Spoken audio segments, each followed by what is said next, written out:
Kepler 22b एक exoplanet है जिसे नासा के केपलर अंतरिक्ष टेलीस्कोप ने 2011 में खोजा था। यह ग्रह हमारे सौर मंडल के बाहर स्थित है और पृथ्वी से लगभग 600 प्रकाश वर्ष दूर है। वैज्ञानिकों का मानना है कि यह ग्रह अपने तारे की हैबिटेबल जोन में स्थित है, जिसका मतलब है कि वहां तरल पानी मौजूद हो सकता है और जीवन के लिए अनुकूल परिस्थितियां पाई जा सकती है। अगर कभी भविष्य में इंसान इस ग्रह पर लैंड करता है तो हमें कई महत्वपूर्ण सवालों के जवाब खोजने होंगे। क्या ये ग्रह वास्तव में रहने योग्य है? वहाँ की जलवायु, गुरुत्वाकर्षण और इस वायुमंडल इंसानों के लिए कितने सुरक्षित है? क्या वहाँ पहले से कोई जीवन मौजूद है? क्या इंसान वहीं लंबी अवधि तक जीवित रह सकता है? इस वीडियो में हम केपलर 22b पर इंसान की लैंडिंग विभिन्न पहलुओं की विस्तार से चर्चा करेंगे। पहले जानते हैं केपलर 22b का संक्षिप्त परिचय के बारे में। केपलर 22b की खोज नासा के केपलर मिशन के दौरान हुई थी। यह ग्रह अपने तारे के चारों ओर 290 दिनों में एक चक्कर लगाता है, जो पृथ्वी के 365 दिनों के साल के करीब है। इसका आकार पृथ्वी से लगभग 2.4 गुना बड़ा है, जिससे ये सुपर अर्थ श्रेणी में आता है। हालांकि केपलर 22b की वायुमंडल की सटीक संरचना अज्ञात है, लेकिन वैज्ञानिक अनुमान लगाते हैं कि वहाँ ग्रीन हाउस प्रभाव हो सकता है जो इसे गर्म बनाए रख सकता है। यदि वातावरण पृथ्वी जैसा हुआ तो वहाँ समुद्र, नदियाँ और बादल भी हो सकते हैं। यदि ये एक चट्टान ग्रह है तो वहाँ पहाड़, मैदान और ज्वालामुखी हो सकते हैं। यदि ये एक जल ग्रह है, इसकी पूरी सतह महासागरों से ढकी हो सकती है।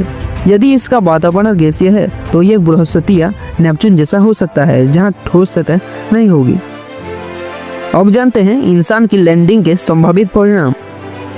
केपलर 22b का गुरुत्वाकर्षण पृथ्वी की तुलना में अधिक हो सकता है।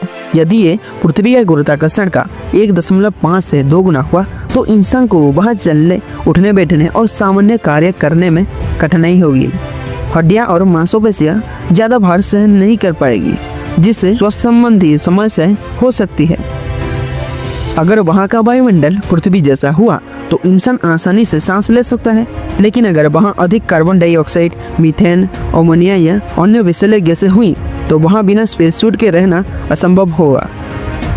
यदि केपलर 22b का तापमान बहुत अधिक या बहुत कम हुआ तो इंसान को विशेष प्रकार के हीट रेसिस्टेंट या कोल्ड रेसिस्टेंट स्पेस सूट पहनने पड़ेंगे। वहाँ का जलवायु पैटर्न पृथ्वी से अलग हो सकता है, जिससे अचानक तूफान या विकट मौसमी स्थितियाँ उत्पन्न हो सकती है।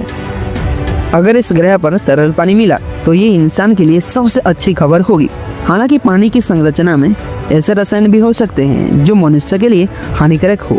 भोजन के लिए पृथ्वी से खाद्य सामग्री ले जानी होगी या वहाँ हाइड्रोपोनिक फार्मिंग की व्यवस्था करनी होगी। जानते हैं लैंडिंग के लिए आवश्यक तकनीकी तैयारियाँ। 600 प्रकाश वर्ष की दूरी को पार करने के लिए वर्तमान तकनीक से हजारों साल लगेंगे। जब तक हम वर्महोल या रिलेटिविस्टिक स्पेसक्राफ्ट विकसित नहीं कर लेते तब तक यह संभव लगता है। चूँकि हमें नहीं पता है कि केपलर 22b की सतह कैसी है, वहाँ लैंडिंग करने के लिए अत्यधिक सटीक नेविगेशन और एडवांस लैंडिंग सिस्टम की आवश्यकता होगी। पृथ्वी और केपलर 22b के बीच रेडियो सिग्नल को पहुंचने में 600 साल लगेंगे, जिससे संचार असंभव हो जाएगा। इस समस्या का समाधान निकलना बेहद जरूरी है। जानते हैं संभावित खतरों की सूची के बारे में। यदि वायुमंडल में जहरीली गैसें हैं तो ये जानलेवा हो सकता है। ज़्यादा गुरुत्वाकर्षण शरीर पर भारी दबाव डाल सकता है। अगर वहाँ माइक्रोबियल जीवन हुआ तो वे इंसानों के लिए हानिकारक हो सकते हैं। ऑक्सीजन, पानी और भोजन की अनुपलब्धता जीवन को कठिन बना सकती है। तीव्र तूफान, भूकंप या अन्य जलवायु संबंधी समस्याएं जीवन को खतरे में डाल सकती है। अब निष्कर्ष, अगर इंसान केपलर 22b पर लैंड करता है तो उसे कई चुनौतियों का सामना करना पड़ेगा। वहाँ का वातावरण, गुरुत्वाकर्षण, जलवायु और संसाधन हमारी वर्तमान समझ से बहुत अलग हो सकते हैं।